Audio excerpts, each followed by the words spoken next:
Does this ever happen with you that whenever you are stuck, you end up buying a course with a lot of excitement, but for some reason you don't finish that course?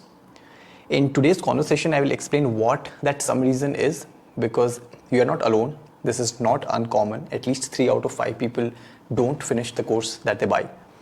But just one disclaimer before I start, you will not see a lot of fancy animation in this video, so continue at your own risk. In today's conversation, there will be 3 parts. First, what is the real reason that you buy so many courses rooted in human psychology? Second, what is the correct way to learn a skill? Because that's the reason why you buy a course, right? And third, what is the cost that you are paying? And obviously, I'm not talking about the financial cost.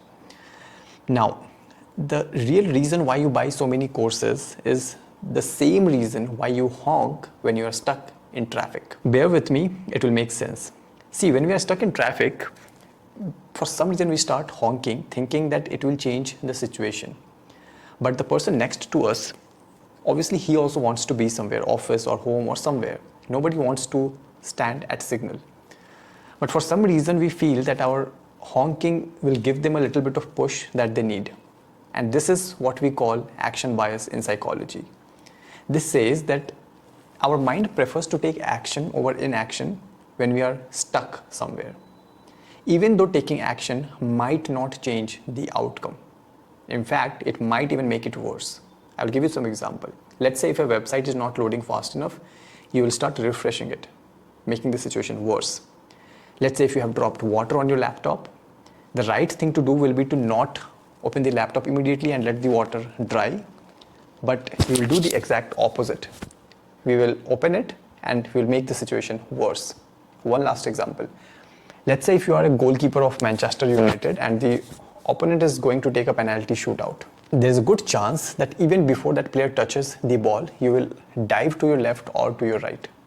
Even though statistics says that standing where you are will increase your chances of stopping the ball. So to summarize, whenever you are stuck, either in traffic or in life, our mind prefers to take some action. Our mind prefers to do something over nothing because it makes us feel in control of the situation. And that is the reason whenever you feel that you are stuck, whenever you want to upskill, whenever you want to change careers, you end up buying a lot of courses. But what is wrong with buying a course? Isn't it a good thing to spend on learning? Your opinion might change after you listen to my friend's story. I had a friend, Akash, and he was desperate to learn swimming. So desperate that he watched hundreds of videos on YouTube. He in fact even bought a book and finished that book in a couple of days. And then after that, he took a boat and he went deep into the sea and he jumped. Now you must be thinking that this was such a stupid thing to do. You can't watch 100 videos of swimming and then jump into the sea. Obviously you will drown. See, that is the problem. You already know that. You already know that to learn swimming, you have to get into the water. To learn driving, you have to get behind the steering wheel. Because we consider swimming as a skill. We consider driving as a skill. But when it comes to learning marketing, business, coding, we take a totally different approach. But in reality, it is as simple as it sounds. You have to get into the water. You have to get behind the wheel. I'm not saying that courses are bad. I've seen multiple videos on marketing psychology on YouTube. But there was a time when I only used to watch videos. I used to watch how to set up the camera, how to set up the light, how to do marketing, everything. And I thought that let me be fully prepared before I publish and record my first video. It doesn't work that way. Your course, your video, your mentor, your guide should complement what you are doing. It should not be the only thing that you are doing. So step 1 is to just start. Step 2, I really like this phrase a lot. After writing 1,000,000 words, everyone can be a good writer. Now, million here is obviously an imaginary number. You don't have to necessarily write 1,000,000 words, but you have to do something n number of times. Multiple iteration is the key. I'm sure you have heard the famous story where 2 groups of people were asked to work on making pots. One group was asked to focus on quality and the other group was asked to focus on quantity. They had to make a lot of pots.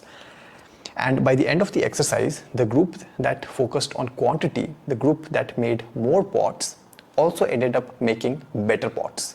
And you don't even have to look outside. I'm sure if you are good at something, you have done that at least 100 times before in your life. But let me tell you something, there's a reason why you're not consistent, because it is extremely important what you are picking in the first place. In this video of mine, I have explained how to pick the right thing, because once you will pick the right thing, you will naturally be consistent. Step number 3, extremely important. You have to work in an environment that gives you feedback. See, let's say you have picked writing to be your thing. You have started, you have done this step 1, and you are writing every day, but you're writing in your laptop, you're writing in your notebook, you're not publishing it anywhere.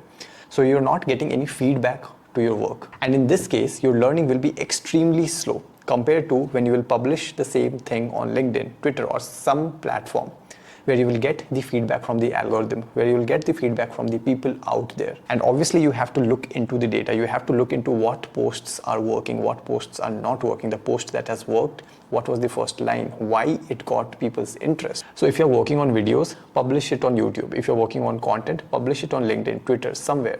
See, even as a kid, we used to learn from feedback. If you will tell a kid 10 times, don't touch that, it is hot, that kid will still touch that until the kid gets burnt and gets the feedback himself. This is how humans learn things, and you have to get feedback. Otherwise, like I said, your progress will be extremely slow, which you can't afford. That brings me to the last segment. Finance is not the only thing that you're paying for these courses. You're paying your identity. I might not be exaggerating.